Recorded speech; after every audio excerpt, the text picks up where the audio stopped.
ನಮಸ್ತೆ ಎಲ್ರಿಗೂ. ಸುಧಾಸ್ ರೆಸಿಪಿ ಕ್ರಿಯೇಷನ್ಸ್ಗೆ ಸ್ವಾಗತ. ಇವತ್ತು ನಾನು ಪೈನಾಪಲ್ ಕೇಸರಿ ಬಾತ್ನ ಯಾವ ರೀತಿ ಮಾಡೋದು ಅಂತ ತೋರಿಸ್ತಾ ಇದ್ದೀನಿ. ತುಂಬ ಸುಲಭವಾಗಿರೋ ವಿಧಾನದಲ್ಲಿ ಪೈನಾಪಲ್ ಕೇಸರಿ ಬಾತ್ನ ಮಾಡೋದನ್ನು ತೋರಿಸ್ತಾ ಇದ್ದೀನಿ. ಹಾಗೆ ಮದುವೆ ಮನೆಗಳೆಲ್ಲ ಮಾಡ್ತಾರೆ ನೋಡಿ, ಅಷ್ಟು ಪೈನಾಪಲ್ ಟೇಸ್ಟ್ ತುಂಬ ಚೆನ್ನಾಗಿರುತ್ತೆ. ಫ್ಲೇವರ್ ಅಂತೂ ತುಂಬಾ ಚೆನ್ನಾಗಿರುತ್ತೆ. ನೋಡಿದರೆ ತಿನ್ನಬೇಕು ಅನ್ನೋ ಆಸೆ ಆಗುತ್ತೆ. ಅಷ್ಟು ಒಳ್ಳೆ ಕೇಸರಿ ಬಾತ್ನ ಇವತ್ತು ನಾನು ಮಾಡಿ ತೋರಿಸ್ತಾ ಇದ್ದೀನಿ. ಪೈನಾಪಲ್ ಸೀಸನ್ ಇದ್ದಾಗ ಇದನ್ನು ಖಂಡಿತ ಮಾಡಿ. ಎಲ್ರಿಗೂ ಇಷ್ಟ ಆಗುವಂಥ ಸ್ವೀಟ್ ರೆಸಿಪಿ ಅಂತಲೇ ಹೇಳ್ಬೋದು. ಮೊದಲಿಗೆ ಪೈನಾಪಲ್ನ ನೀಟಾಗಿ ಕಟ್ ಮಾಡ್ಕೊಳ್ಳಿ. ಇವನ್ನ ಚೆನ್ನಾಗಿ ಪೀಸ್ ಮಾಡಿ ನಾನು ಇಟ್ಕೊತೀನಿ. ನೀವು ಬೇಕಂದರೆ ಇದನ್ನು ಗ್ರೇವಿ ಮಾಡಿ ಕೂಡ ಇಟ್ಕೋಬೋದು. ನಾನು ಪೀಸ್ ಮಾಡಿ ಕೇಸರಿ ಬಾತ್ಗೆ ಹಾಕ್ತೀನಿ. ಅದಕ್ಕೋಸ್ಕರ ಈ ಪೈನಾಪಲ್ನ ನೀಟಾಗಿ ಕಟ್ ಮಾಡ್ಕೊಳ್ತಾ ಇದ್ದೀನಿ.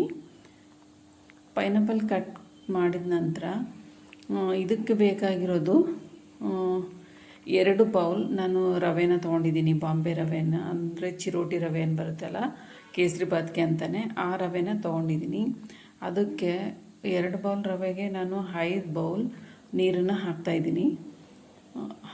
ಈಗ ಪೈನಾಪಲ್ನ ಪೀಸ್ ಮಾಡಿ ಕಟ್ ಮಾಡಿ ಇಟ್ಟಿದ್ದೀನಿ. ಮತ್ತು ಸಕ್ಕರೆ ಕೂಡ 2 ಬೌಲ್ ರವೆಗೆ 4 ಬೌಲ್ ಸಕ್ಕರೆನ ತೊಗೊಂಡಿದ್ದೀನಿ. ಸ್ವಲ್ಪ ಏಲಕ್ಕಿ ತೊಗೊಂಡಿದ್ದೀನಿ, ಕುಟ್ಟಿ ಪುಡಿ ಮಾಡಿರೋದು. ಹಾಗೆ ಡ್ರೈ ಫ್ರೂಟ್ಸ್ನ ಫ್ರೈ ಮಾಡಿ ಇಟ್ಕೊಂಡಿದ್ದೀನಿ.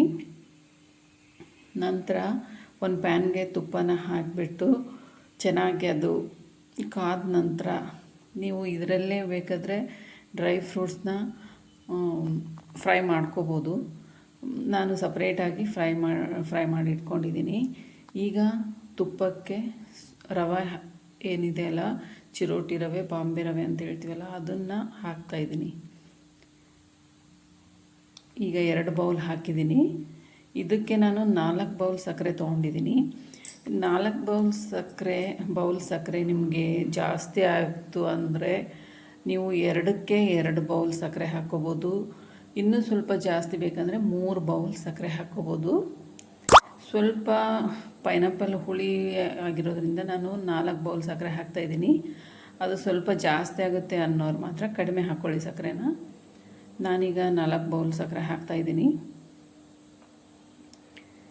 ಇದಕ್ಕೇ ಚೆನ್ನಾಗಿ ಫ್ರೈ ಆಗಬೇಕದೆಲ್ಲ, ರವೆ ಎಲ್ಲ ಫ್ಲೇವರ್ ಚೆನ್ನಾಗಿ ಬರಬೇಕು ತುಪ್ಪದಲ್ಲಿ. ಆ ಫ್ಲೇವರ್ ಬಂದಾದ ನಂತರ ಸಕ್ಕರೆ ಹಾಕಿಬಿಟ್ಟು ಈಗ ಪೈನಾಪಲ್ ಪೀಸಸ್ನ ಹಾಕ್ತಾಯಿದ್ದೀನಿ. ಹಾಕಿ ಫ್ರೈ ಮಾಡ್ಕೊಳ್ಳಿ ಚೆನ್ನಾಗಿ.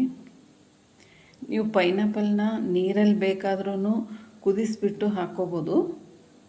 ನಾನು ಡೈರೆಕ್ಟಾಗಿ ಹಾಗೆ ಹಾಕ್ತಾಯಿದ್ದೀನಿ. ಮೊದಲೇ ನೀರನ್ನು ಬಿಸಿ ಮಾಡಿಟ್ಕೊಂಡಿದ್ದೆ, ಆ ನೀರನ್ನು ಹಾಕ್ತಾಯಿದ್ದೀನಿ.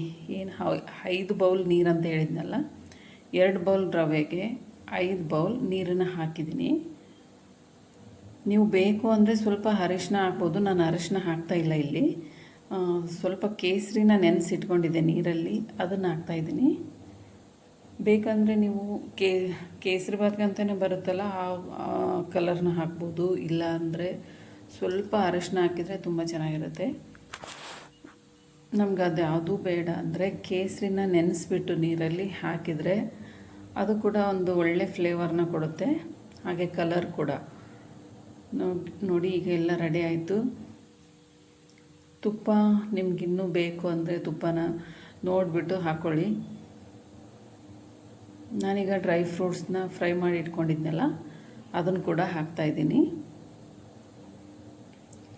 ಇದನ್ನು ಚೆನ್ನಾಗಿ ಮಿಕ್ಸ್ ಮಾಡ್ಕೊಳ್ಳಿ. ಒಲೆ ಮೇಲೆ ಏನು ಗ್ಯಾಸ್ ಮೇಲೆ ಇರುತ್ತಲ್ಲ, ಚೆನ್ನಾಗಿ ಮಿಕ್ಸ್ ಮಾಡ್ಕೊಳ್ಳಿ.